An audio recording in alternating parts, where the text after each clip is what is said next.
ठाणे, मुंबई आणि नवी मुंबई परिसरात गाड्यांचं शटर उचकटून चोरी झाल्याची घटना घडली होती. या चोरट्यांनी एकाच रात्रीत 14 ठिकाणी चोरी केल्याचं समोर आलं.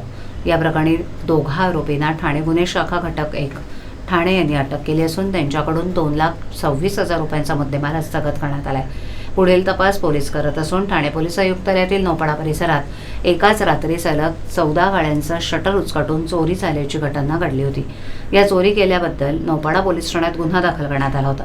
सदर गुन्ह्याचा गुन्हे शाखा घटक 1 ठाणेकडून करण्यात येत होता तपास. या तपासात गुन्ह्यांचं समांतर तपासामध्ये गुन्हा घडला त्या ठिकाणचं सीसीटीव्ही फुटेज तपासण्यात आलं.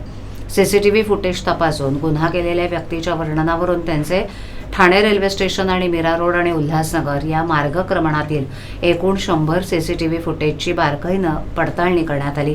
तसंच करण्यात आलेल्या तांत्रिक विश्लेषणामध्ये आरोपीच्या वर्णनांवरून स्थानिक रिक्षाचालक, हॉटेल व्यावसायिक यांच्याकडे तपासणी करून आरोपी महंत भाने कामी आणि विष्णू रघुवा कामी या दोघांना 20 मार्च रोजी अटक केली आहे. दरम्यान पोलिसांनी ताब्यात घेतलेले महंत कामी आणि विष्णू कामी या दोघांना ताब्यात घेतलं असून त्यांनी चोरी केल्याची कबुली दिली आहे. तसंच त्यांच्याकडून 2,26,000 रुपयांचा मुद्देमाल हस्तगत करण्यात आला आहे. तर या चोरट्यांनी आणखीन कुठे चोरी केली आहे का याचा तपास पोलीस करत आहेत.